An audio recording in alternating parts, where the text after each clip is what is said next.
Hello everyone and welcome to the fifth part of the video of first chapter OC, that is nature and significance of management. And in the previous videos we have just seen that what is top level management, what is bottom level management, and what is middle level management. And in this part we are going to see about the difference between the top, middle and bottom level.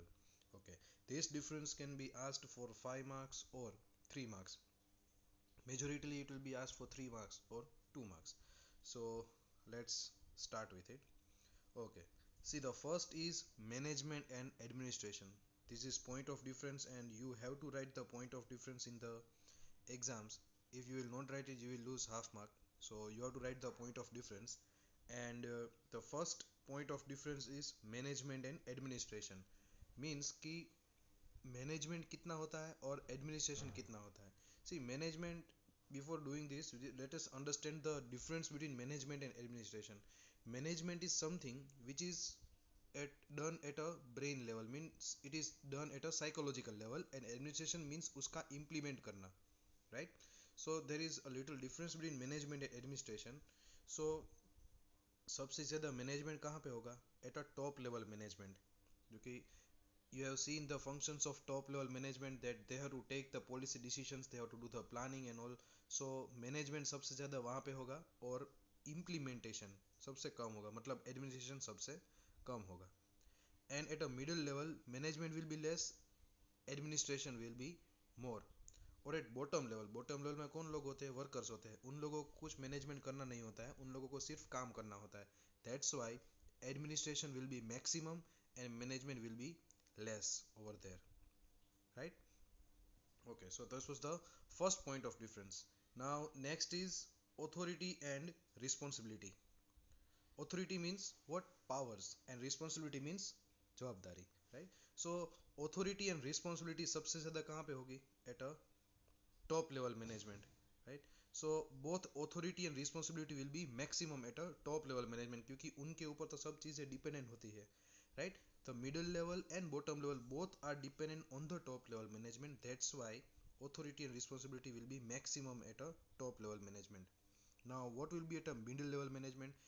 Middle level में authority थोड़ी सी कम होती है और responsibility होती है, लेकिन that will be limited to the department.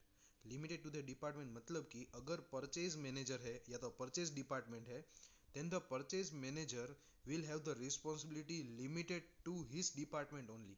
Sales manager को अपना सेल्स डिपार्टमेंट संभालना है, फाइनेंस मैनेजर को अपना फाइनेंस डिपार्टमेंट संभालना है. So they will be having the responsibility up to their department only.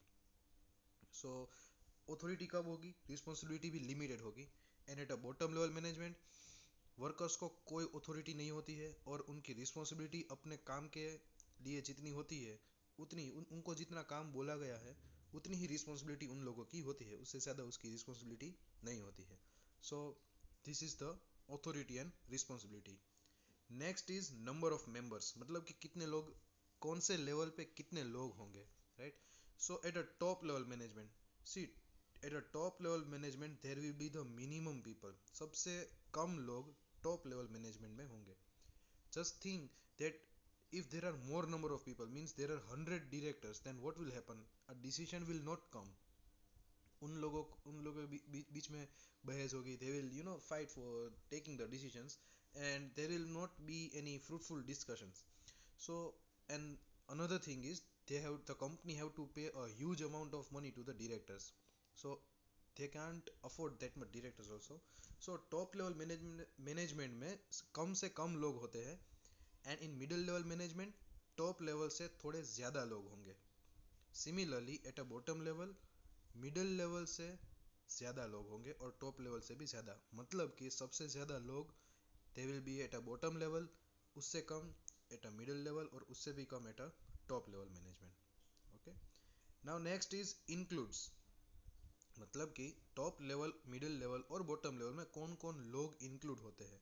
C at a top level management we have means we have already seen in the previous videos that who are included in the top level.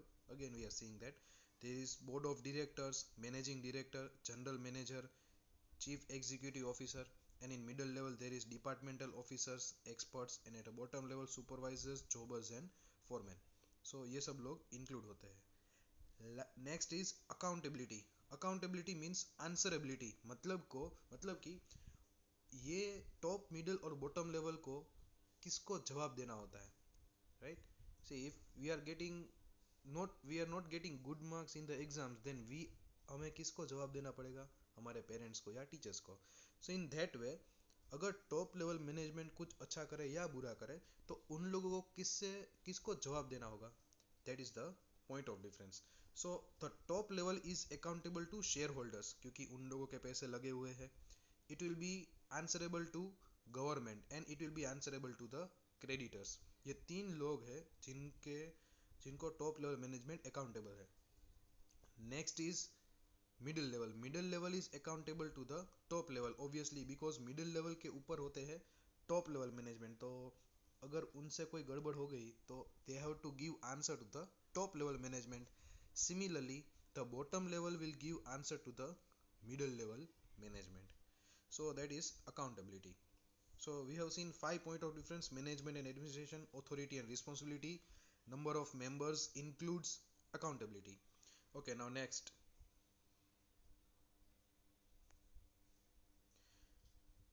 Next is competence. Competence means कि आपके अंदर कितना knowledge और कितने skills होने चाहिए, कौन से लेवल पे कितनी स्किल्स होने चाहिए, that is competence.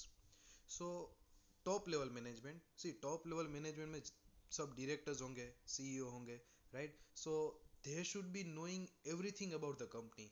Middle level management या बॉटम लेवल मैनेजमेंट में क्या होता है, वर्कर्स होते हैं, उनको सिर्फ काम करना होता है as per the instructions that is given by the middle level management. But and in middle level management भी क्या होता है, that if I am a sales manager, तो सेल्स मैनेजर को सिर्फ सेल्स के बारे में डिटेल नॉलेज हो, then it will do, right. And if it is a finance manager तो उनको सिर्फ फाइनेंस के बारे में पता होता है. लेकिन but at a top level management the person should be knowing about each and everything. तभी तो वो सभी मैनेजर्स को गाइड कर सकेंगे, तभी तो उन सबको ऑर्डर्स दे सकेंगे, right. So that's why at a top level management the person should be having or the person should be all round developed, means उसको सभी चीज़ों के बारे में पता होना चाहिए, उसकी सभी चीज़ों में स्किल्स होनी चाहिए.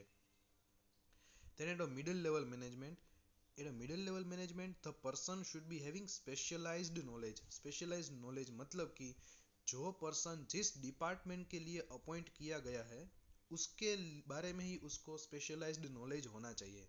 Means the person if is appointed as a HR manager तो उसको ह्यूमन रिसोर्स के बारे में सब कुछ चीज़ पता होनी चाहिए. If he is a finance manager तो उसको फाइनेंस के बारे में सब पता होना चाहिए, तभी चलेगा. And at a bottom level management one should know about one's own department. उस जो भी वो काम कर रहा है, जो भी मशीन वो ऑपरेट कर रहा है, उसके बारे में अगर उसको पता हो then also it will do. So this is the competence of top middle and bottom level. Next is formation of objectives and policies. मतलब कि जो ऑब्जेक्टिव्स होते हैं, जो रूल्स एंड रेगुलेशंस होते हैं, वो कहाँ पे कितने फॉर्म होते हैं. So in the functions we have seen that at a top level जो ऑब्जेक्टिव्स और पॉलिसीज, इंपॉर्टेंट पॉलिसीज होती है, जो भी कंपनी के ऑब्जेक्टिव्स होते हैं, that is being formed at a top level management, right. तो मिडिल लेवल मैनेजमेंट का काम क्या होगा, जो भी ऑब्जेक्टिव्स और पॉलिसीज यहाँ पे टॉप लेवल मैनेजमेंट में फॉर्मेट हुए हैं, they have to implement that. Then bottom level का क्या काम होगा, मिडिल लेवल मैनेजमेंट और टॉप लेवल मैनेजमेंट जो भी चीज़ें बोलेंगे वो सब चीज़ें बॉटम लेवल मैनेजमेंट को करनी होगी. So top level management decide करेगी, उस हिसाब से मिडिल लेवल मैनेजमेंट उसको इम्प्लीमेंट करेंगे. they will again decide something and they will tell to the bottom level and bottom level सब चीज़ें पूरी तरीके से implement करेगी. so that is formation of objectives and policies. next is decisions, मतलब कि कहाँ कितने कैसे decisions लिए जाते हैं. at a top level management there are most or the risk in the decision is more. see top level management के decisions के ऊपर मिडिल लेवल और बॉटम लेवल डिपेंडेंट है. So there is a risk. अगर आपके decision के ऊपर दो लोग डिपेंडेंट होंगे then it is a big risk that you are taking such kind of decision, right. So the decision which is taken by the top level management is very risky and far reaching मतलब कि उनको बहुत दूर का देखना होता है. They should be a visionary person and after that they have to take a decision. So that is top level. Decisions in middle level it is less risky and bottom level में सबसे कम risk है. उनके ऊपर कोई dependent ही नहीं है. Then what will be the risk. So these are the points or eight. There are 8 points of difference. You have to learn each and every one. And MCQ or VSQ can also be asked, or short question can also be asked from this. So you have to take care of the same. See, now you have to remember this, and for remembering this I have made a short form. In the point of difference I have highlighted the initial letters. इसको आप लिख लेना. I have forgotten to written. It is maniac, MANIAC, maniac. FD means fixed deposit. Maniac means a huge.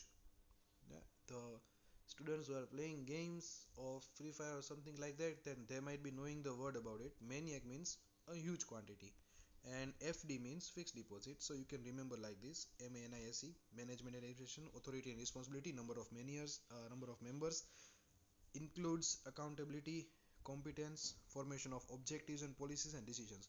For remembering this, you have to first remember the point of difference. If you remember the point of difference, और अगर आपको मैंने जो समझाया उसकी conceptual clarity हो गई है, देन आपको याद रखने की ज़रूरत नहीं पड़ेगी, आपको याद रह जाएगा. सो just remember the point of difference and you will be able to learn this whole thing, right? Okay, thank you.